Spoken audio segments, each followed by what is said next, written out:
good evening. Ayun si Chad. Okay. Ayan. First, congratulations since na-mention ni Direk May na you are the next generation nga na love team. And so, we're all looking forward na sa December 25.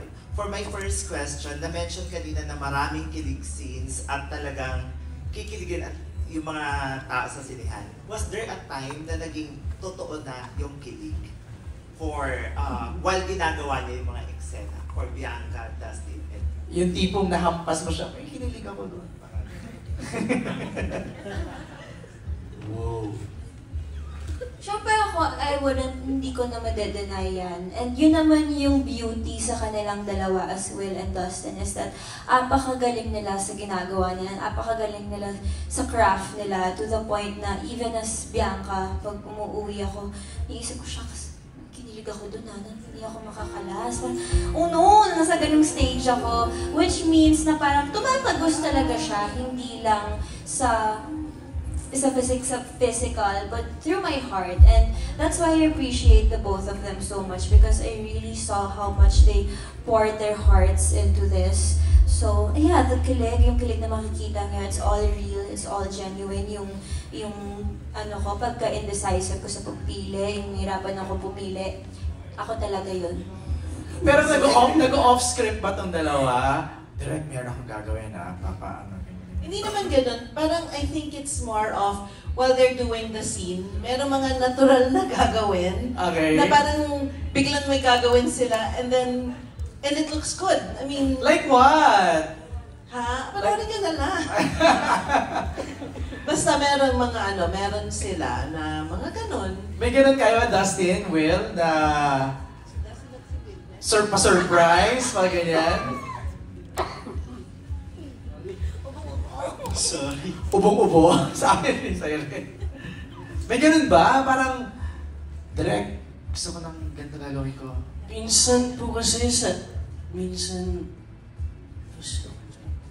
kasi sa isang eksena po, sa MJ, meron kaming mga bagay, ako personally, meron akong bagay na ino-overthink gawin.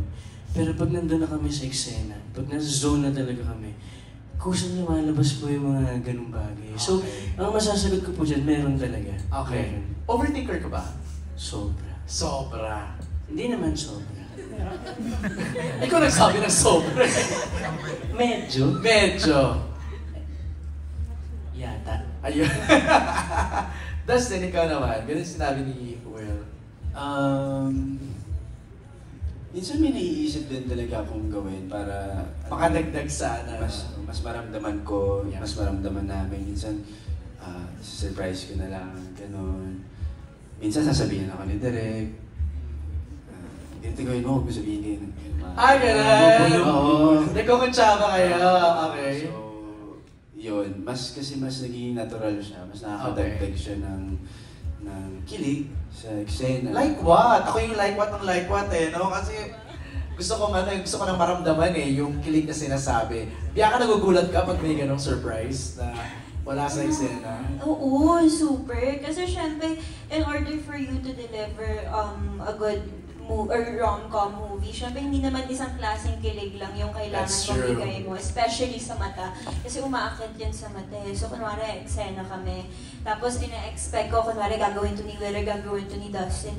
Na-surprise ako! Biglang may ibang ginawa. So syempre, diba, iba yung reaction mo, mas natural yung reaction. And that's what I like about Direk May. She did it with us a lot of times, not just with the emotional scenes, but the kilig scenes as well. Nakita talaga namin yung art ng isang Direk May Cruz.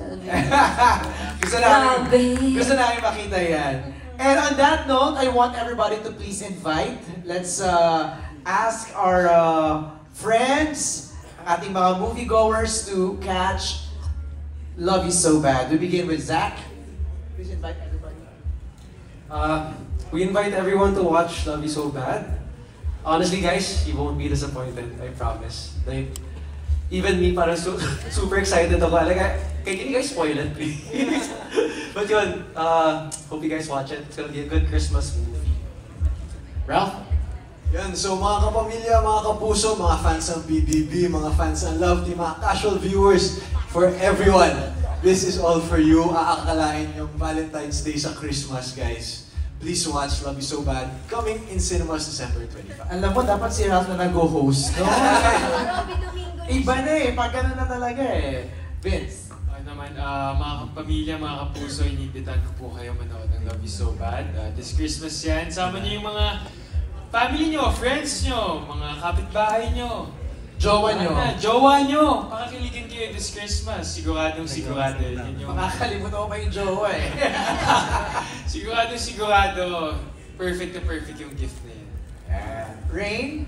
Ayan, mga kapamilya, mga kapuso, sana manood po kayo ng Love You So Bad. Not only will you find out sino yung mapipili ni Savannah, but also we hope that you could choose us this MMFF this Christmas. And ayan, so sana mag-enjoy po kayo dahil nag-enjoy po talaga kami. And congratulations, Dustin, Bianca, and Ren. Sai?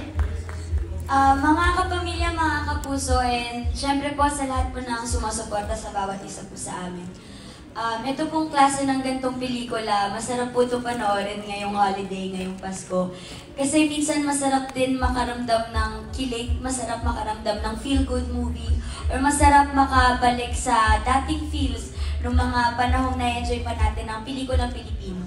With this one, mararamdaman mo na sulit pa rin palang manood ng mga scene. So ayun, sana bigyan nyo kami ng chance para i-celebrate ang Christmas with you guys. Tal! Yes, sana po supportan niyo yung Love You So Bad. Let's all feel young and in love again this Christmas. And yun, maghampasan tayo lahat sa loob ng sinahan. Direct May. Okay, maraming problema ngayon sa mundo, sa ating bansa. Momentarily, huwag natin kakalimutan yon. Let's not forget, but momentarily, manood tayo ng sine. Let's forget it, let's have fun. And this is the type of film na magandang panoorin sa sinehan kasi masaya siya. Masaya siya panoorin with your family, your barkada. Maghampasan nga tayo, manood tayo, magano tayo, kiligin lang tayo. Masaya siya talaga. Mamaos tayo this Christmas sa kilig. And we hope that we get your support this December 25 onwards. Love You So Bad. And of course, our lead actors, Will! Ayan, kung gusto niyo pong kiligin, kung gusto niyo magalit, kung gusto niyo umiyak, ano ba, roller coaster ang emotion dito. Kaya sana po supportahan niyo po ang aming pelikula, Love You So Bad. Kagaya po ng lagi ko sinasabi, supportahan po natin ang pelikulang Pilipino. Sa tingin ko, oras na po para ibalik natin yung nakasanayan natin panonood ng sa sinehan kasama ng ating mga mahal sa buhay. Kaya magkita-kita po tayo ngayon, December 25. Thank you, Will. Dustin! Ayun, sana po supportahan niyo po itong Love You So Bad. Directed by Direct May, of course. Bago to eh. Ako yun yung masasabi ko, bago to sa lahat. Kung gusto nyo nga talagang kiligin, masaktan, at maramdaman talaga lahat ng emotions talaga. Sabay-sabay natin panoorin itong Love You So Bad. Please, please, please give us a chance para mapakita sa inyo itong movie na to. Alam ko na kami lahat dito ay sobrang excited na, and Kaden for sure, abangan niya yan. Tsaka tulungan niyo rin po kami i-spread yung word na sa mga platform, social media. So, thank you so much. And I'm so happy for all of you because it's hard to keep the momentum, ha? And it's hard to keep up with everything that's happening sa buhay nyo, no? Ang dami nangyayari, but you gave your 101% for this project, and we can't wait to see it. Lalo ka na, Bianca. We're so proud of you. Please invite everybody. Ayan, unang-una po sa lahat, I just want to take this opportunity to thank everyone who supported us since day one, to our fans mula sa bahay ni Kuya hanggang ngayon. Yes! Grabe, this wouldn't be possible without you. This is not just our movie, this is your movie as well. So maraming salamat sa unconditional love and support. And ayan, malapit nyo na po makilala si Vic, LA, and Savannah. Kaya naman,